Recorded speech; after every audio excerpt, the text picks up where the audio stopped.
Narrative building নিয়ে উনি তো বললেন যে নারী বিদ্বেষী ন্যারেটিভ তৈরি করছে কিনা বা নারী বিদ্বেষ হচ্ছে কিনা। উনি যে আদর্শকে বা যে দলকে সাপোর্ট করেন তাদের আপনি দেখেন, আমি জাস্ট কয়েকটা নাম বলবো, আপনি জাস্ট বুঝলেই হবে। ধরেন ঢাকা বিশ্ববিদ্যালয়ের শিক্ষিকা মোনামি, ইনকালাব মঞ্চের জুমা, এনসিপি নেত্রী মিতু, বা জামাত ইসলামীর এমপি মহিলা এমপি মারদিয়া। এই মারদিয়া মমতাজকে উনি নিজে ট্রফি নেত্রী হিসেবে একটু আগে মেনশন করলেন, ইন্টেনশনালি উনি করলেন যে উনি যে মারদিয়া মমতাজ ট্রফি নেত্রী, ওনার সাথে টকশোতেই এই কথাটাকে নিয়ে ওনারা হাইলাইট করছেন। এবং দেখেন এই যে ট্যাগিং করা, লেভেলিং করা ওনারা কিভাবে করেন, এবং সেটাকে দিয়ে সেটা একটা জাতীয় দৈনিক পর্যন্ত ট্রফি নেত্রী ইনভাইটেড কমা দিয়ে নিউজ করেছে। এই প্রতিপক্ষের নারীদেরকে লেভেলিং করা, এই কাজটা ওনারা কীভাবে করেন? আপনি মোনামির নামে যদি জাস্ট গুগলে বা ফেসবুকে সার্চ দেন, দেখবেন অসংখ্য এআই জেনারেটেড ফটো, খুবই নগ্ন, অশ্লীল, এবং সেটা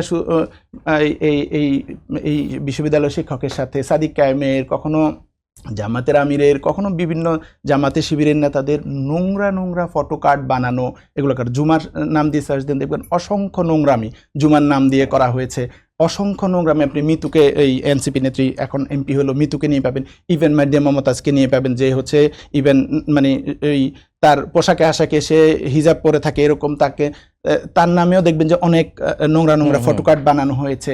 এই যে ওনারা যাদেরকে সাপোর্ট করেন বা যাদেরকে ডিফেন্ড করেন টকশোতে এসে, তারা কি পরিমাণ নোংরামি অনলাইনে করে এরকম বট আইডি দিয়ে, এইটা আপনি দেখলে তার জব হয়ে যাবেন যে কি পরিমাণ অশ্লীল অশ্রাব্য। এবং আরেকটা ঘটনা আপনার মনে থাকবে যে জামাতের আমির যখন ফেনীতে ভিজিট করতে গেল, একজন শহীদের প্রোগ্রাম ছিল সম্ভবত, একজন শহীদের মা তাকে সে জড়ায় ধরছেন, আবেগের বসে কান্নাকাটি করতেছিলেন, এরকম সিচুয়েশন। সেইটাকে নিয়ে কি পরিমাণ নোংরামি করা হলো। জগন্নাথ বিশ্ববিদ্যালয় একটা মেয়ে আছে ইনকলাব মঞ্চের শান্তানাম, তাকে নিয়েও দেখবেন এই যে নানান জায়গায় এই নারীদেরকে নিয়ে অশ্রাব্য, কুশ্রাব্য, অশ্লীল ফটোকার্ড বানানো করা। এবং আপনি দেখবেন এই জিনিসটাকেই আবার করা হলো কি, সম্প্রতি ডাকসুতে, যেটা ডাকসুর একজন সদস্য ক্যান্ডিডেট ছিল শিবিরের কোন একটা ছেলের নামে, তারেক রহমান এবং জাইমা রহমানকে নিয়ে অশ্লীল কুরুচিপূর্ণ একটা ফটোকার্ড বানালো, এবং সেই ফটোকার্ডটাকে পুঁজি করে কি হলো, ওদের উপরে থানার ভিতরে গিয়ে হামলা করা হলো, মফ করা হলো। এই যে, এবং এটা যখন তারা এই হামলা করতেছে আরও অনেক আগে কিন্তু বিভিন্ন স্ক্যানার যারা এই ফ্যাক্ট চেক করে, তারা বলছে এটা একটা এআই জেনারেটেড ফটো এবং তার প্রোফাইলে নাই, এরকম একটা মিথ্যা ফটোকার্ড বানিয়ে ইভেন নিজেদের নেত্রী যাকে তারা রেসপেক্ট করে তার নামে একটা মিথ্যা ফটোকার্ড বানিয়ে গিয়ে এখানে একটা মব সৃষ্টি করা হলো। কারণ এই যে দেখেন কারা এই ফটোকার্ডগুলো বানায়। আপনি যদি আমার ওয়ালও যান, অশ্রব্য গালিগালা, যেটা সেটা মা বাবা তোলে, গালিগালাজের কোনো সীমা পরিসীমা নাই। আর নারীদের ক্ষেত্রে তো আমি বললাম আপাকেও গালাগালি করা, আমি অস্বীকার করছি না যে ওনাদেরকে করে না, এরকম গালিগালাজ করা পাবলিক বাংলাদেশে আছে, অ্যাক্রস দ্য বোর্ড এটা আছে।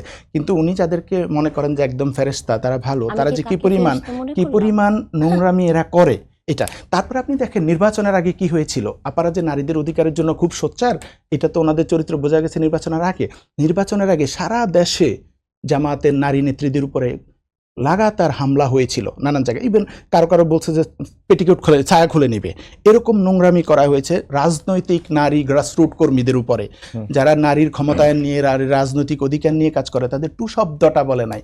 এটাকে জাস্টিফাই করেছেন কেউ কি বলে, যে ওনারা ন্যাশনাল আইডি কার্ড নিতেছে, কোথাও বিকাশ নাম্বার নিতেছে, এরকম উদ্ভট কথাবার্তা বলে। এই যে নারীদের অধিকারের কথা আমরা বলতেছি আমার সুবিধা মতো জায়গায়, কিন্তু নারীদের গ্রস ভায়োলেশন যেখানে হলো, সরাসরি ফিজিক্যালি অ্যাসল্ট করা হয়েছে, কাপড় খুলে নিবে বলছে, এবং নারীদেরকে বলছে তোমরা কেন ভোট চাও, তোমরা যা স্বামীর খেদমত করো, এবং বিএনপির ছাত্রদলের নারী নেত্রীরা পর্যন্ত বলছে এদেরকে যে তোমরা সেবাদাসী, এই ধরনের ল্যাঙ্গুয়েজ ইউজ করছে, কিন্তু সেগুলো কিন্তু নারী নাপা প্রতিবাদ করবেন না।